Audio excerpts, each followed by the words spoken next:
Hello everyone, my name is Ollie. I'm a junior doctor, an FY2 doctor living and working in the northeast of England, and welcome back to my YouTube channel. Today is going to be an update on where we are at with junior doctors going on strike, pay restoration for doctors. Where are we at? I've made two videos before now talking about how doctors are paid in the UK, or in fact not paid very well, and secondly about the recent DDRB recommendations for the pay of junior doctors in the UK. The long and short of that video is that junior doctors, that is all doctors below consultant grade and in training in England, are exempt from pay rise that most NHS staff members are getting, instead being stuck to the 2% previously agreed pay rise in a year where inflation is soaring, kind of off the charts, unprecedented levels of inflation. 11.7% when I made that video, meaning that all junior doctors in England are effectively receiving a shortfall of almost 10%.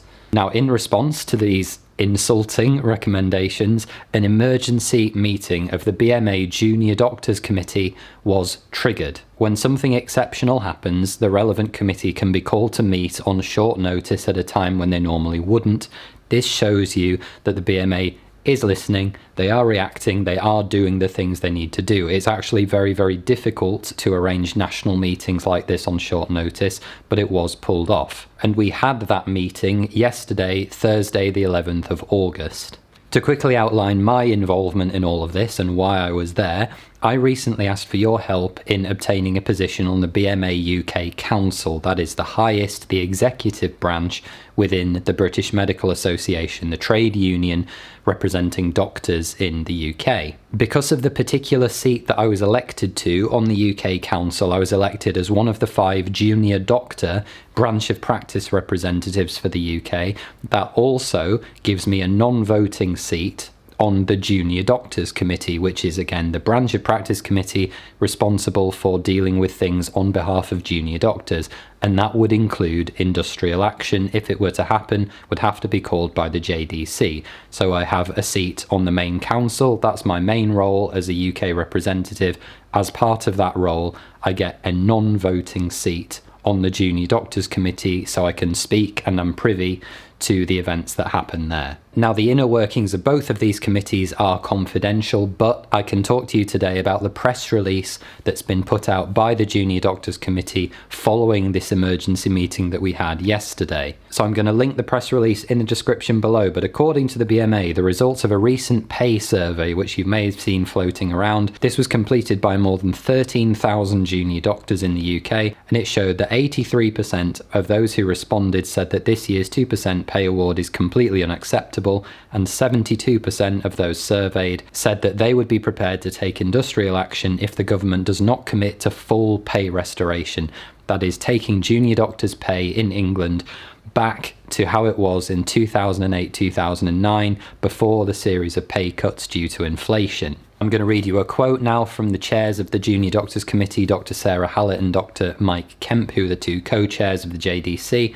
Junior doctors have been saddled with eye-watering levels of student debt at the same time as their real-term pay has been eroded significantly, and now are facing rocketing inflation and a cost of living crisis that is spiralling out of control. We continue to work in what are often appalling conditions to care for patients in an increasingly overstretched and underfunded NHS, which is facing the highest waiting lists and backlog of care since records began. The bottom line, the government must act now and commit to full pay restoration by the end of September, or we will ballot our members on industrial action. So, fundamentally, what does this mean for you and me? It means that the timeline on all of this, approaching something like industrial action, has been brought forward by approximately 3 months as a result of yesterday's meeting. Originally, the commitment from the JDC was that if a plan was not in place by the end of this calendar year 2022, then we would have immediately balloted for IA at the beginning of 2023.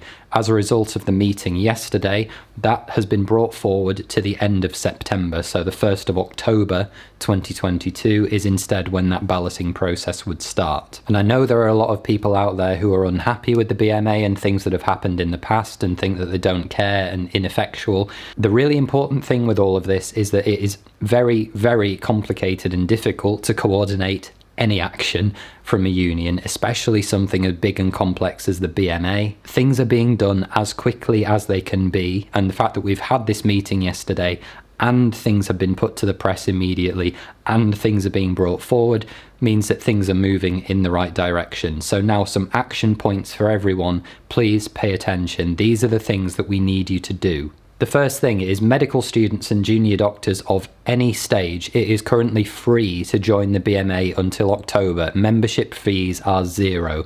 Please join as a member if you are not already signed up, because unity and numbers within our union is the only way that we are going to get anywhere. Medical students, you will not be eligible to vote if an IA ballot comes through. However, it's really, really important that we have you as part of the union and that we have you supporting us. You guys are going to be crucial, and it affects your future as well. We want you there helping us when the time comes. The second and the most important thing is that once you are signed up, please ensure that your service details, that is where you're working, the specialty you're working in, and most crucially, your postal address are correct. By law, an industrial action ballot has to be done by post. That means that the form has to be posted out to your registered mailing address. Now, because of the way that these postal ballots have to be done and how they are calculated, if a ballot paper fails to reach you, that is, it goes to the wrong address, it never reaches you and it's never returned, that is the same as a vote against industrial action.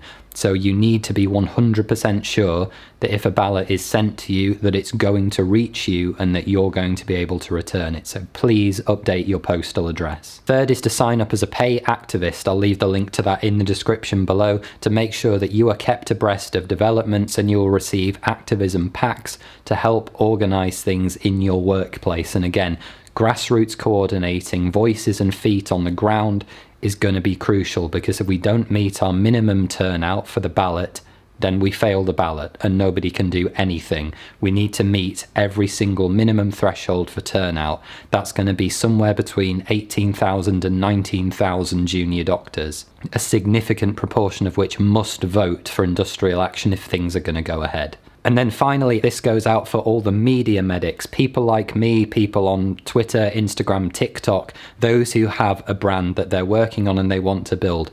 Do not talk to the press. This is going to be a time when the press are going to be flooding your inboxes and your DMs, looking for people to talk to them. The press are not your friends. They do not want to help us. They want a soundbite. The function of the press at the moment is basically entertainment, or to bring down the cause, especially those that we know are embedded with the Conservative Party and Murdoch's media empire. The line has to be simple. If a journalist messages you, do not engage. Redirect them to the official BMA Media Communications Department. Again, links will be in the description. Let me reiterate, do not talk to the press. It only takes one rogue soundbite from a medical student, a junior doctor somewhere who isn't prepared and isn't media trained to destabilise the campaign and bring things crashing down. One more time, do not talk to the press. Redirect them to the BMA comms. We have some fantastic spokespeople in the form of Phil Banfield and Emma Runswick, your most recently elected Chair of Council and Deputy Chair. We need a clear, consistent message. That's where we're at, guys. Thank you very much. I will keep you updated with anything that happens. Take care, and I'll see you next time.